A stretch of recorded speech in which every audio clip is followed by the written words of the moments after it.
अब हम समझेंगे संज्ञा के भेद। संज्ञा के 3 भेद होते हैं।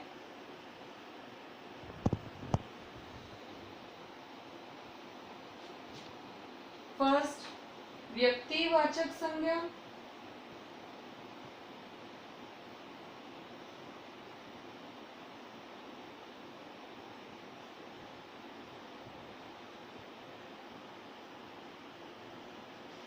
जातिवाचक संज्ञा।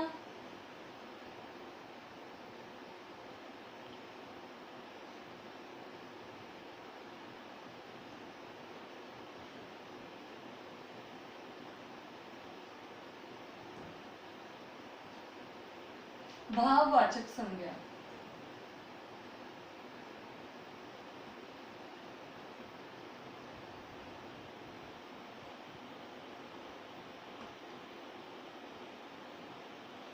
पहले हम समझेंगे व्यक्तिवाचक संज्ञा। व्यक्तिवाचक संज्ञा जिन संज्ञा शब्दों से किसी विशेष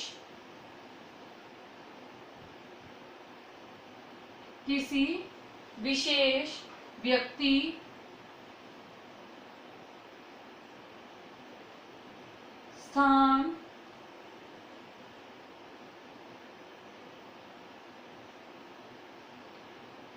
वस्तु, किसी विशेष व्यक्ति, स्थान, वस्तु का बोध होता है, उसे व्यक्तिवाचक संज्ञा कहते हैं। जैसे उदाहरण देखेंगे।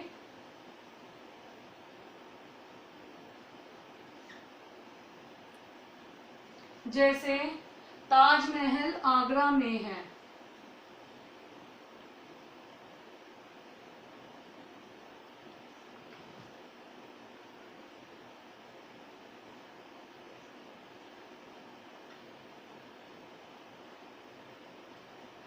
तो यहाँ पर ये जो ताजमहल है ये हमारा स्थान है, आगरा ये भी स्थान है, यानी विशेष बता रहा है ना, विशेष ताजमहल और आगरा, विशेष व्यक्ति, स्थान, वस्तु का बोध हो। जैसे ताजमहल आगरा में है। आगे देखेंगे, शाहरुख खान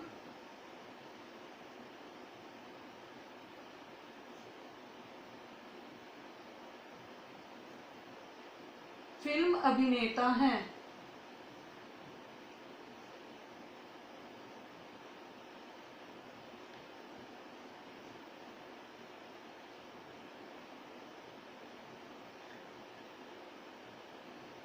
तो यहाँ शाहरुख खान विशेष व्यक्ति है, ये विशेष व्यक्ति है, इसलिए ये भी व्यक्तिवाचक संज्ञा हुई। आगे देखो, रामायण, महाभारत, कुरान,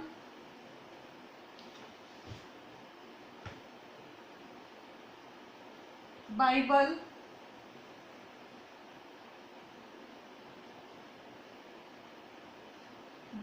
रामायण, महाभारत, कुरान, बाइबल धार्मिक ग्रंथ हैं।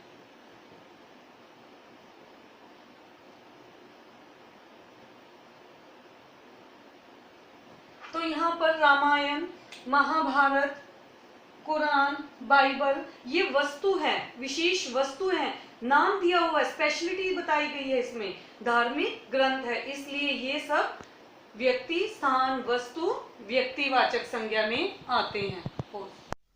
अब हम समझेंगे जातिवाचक संज्ञा। जिन संज्ञा शब्दों में किसी वस्तु,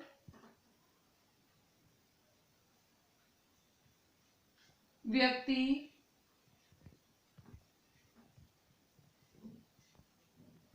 प्राणी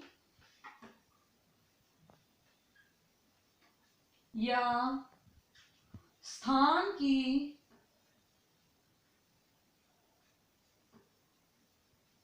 पूरी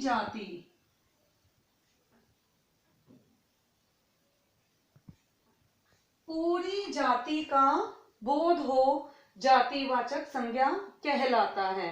जैसे हाथी सरोवर में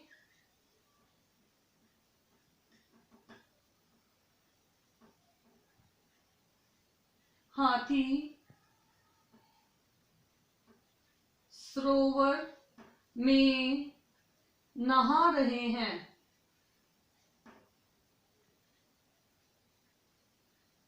यहाँ हाथी और सरोवर ये पूरी जाति का बोध करवा रहे हैं, यानी हाथी का स्पेशल नाम नहीं दिया गया। हाथी पूरी जाति, पूरी प्राणी जाति का बोध है और सरोवर स्थान जाति का बोध है। सरोवर को कोई विशेष नाम नहीं दिया गया। इसी तरह बच्चे फिल्म देख रहे हैं तो बच्चे पूरी जाति का बोध है और फिल्म ये भी एक वस्तु पूरी जाति का बोध है। बगीचे में फूल खिले हैं। बगीचा कोई विशेष नाम नहीं दिया गया, बगीचे बोला गया, यानी कोई भी बगीचा हो सकता है, फूल कोई भी फूल हो सकता है। तो इस तरह बगीचे में फूल खिले हैं, बगीचे और फूल पूरी जाति का बोध होता है। अब है जातिवाचक संज्ञा के दो भेद माने गए हैं। पहला है द्रव्यवाचक संज्ञा,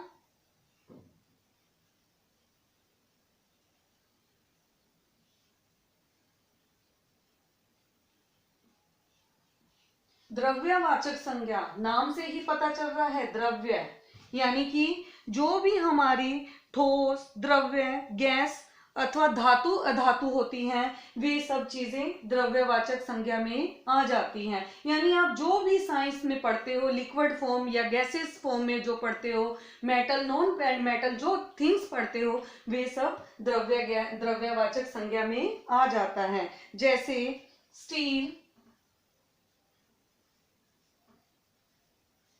लोहा, सोना, चांदी,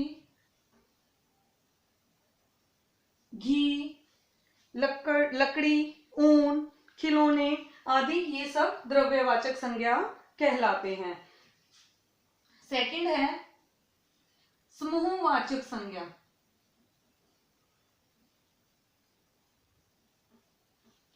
समूहवाचक संज्ञा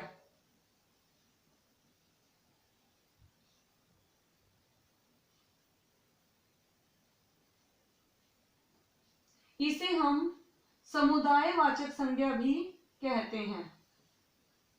समूह नाम से ही पता चल रहा है हमारा ये कि समूह और समुदाय, यानी जहां लोगों की भीड़, लोगों का एक समूह होता है, उसे समूहवाचक संज्ञा कहते हैं। जैसे कक्षा,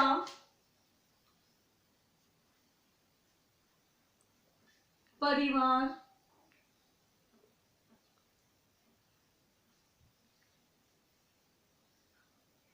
सभा, नाम से ही पता चल रहा है, कक्षा विद्यार्थियों का समूह, परिवार 4, 5, 6 लोगों, व्यक्तियों का समूह से ही परिवार बनता है। सभा बहुत सारे लोगों की के समूह से ही, जहाँ लोग एकत्रित होते हैं वहीं सभाएं होती हैं। इनके नाम से ही पता चलता है कि ये समूहवाचक संज्ञा कहलाते हैं। क्लियर? अब देखेंगे भाववाचक संज्ञा। भाववाचक संज्ञा वे संज्ञाएं होती हैं जिसमें किसी वस्तु, व्यक्ति, प्राणी या स्थान के भाव का, यानी उनके गुण दोष का, भाव अर्थात गुण, दोष, स्वभाव, अवस्था आदि का बोध हो, भाववाचक संज्ञाएं कहलाती हैं। जैसे लंबाई,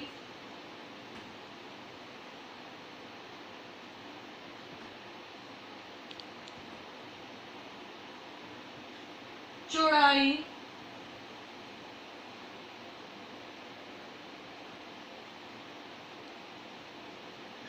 खुशी, बचपन, बुढ़ापा, सुंदर आदि बहुत सी भाववाचक संज्ञाएं हैं। भाववाचक संज्ञा को सबसे मेन इसमें इंपॉर्टेंट बात है, भाववाचक संज्ञा को केवल अनुभव किया जा सकता है, देखा नहीं जा सकता। केवल अनुभव किया जा सकता है।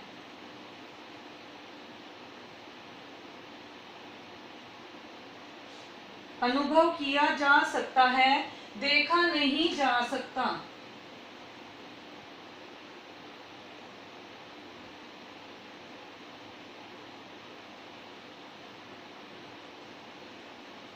जैसे गन्ने में मिठास कम है, मिठास को हम देख नहीं सकते, अनुभव कर सकते हैं।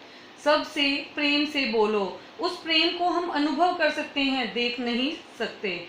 परिश्रम करने से ही सफलता मिलती है। परिश्रम और सफलता ये भाववाचक संज्ञाएं हैं, इसको हम अनुभव कर सकते हैं, देख नहीं सकते। क्लियर?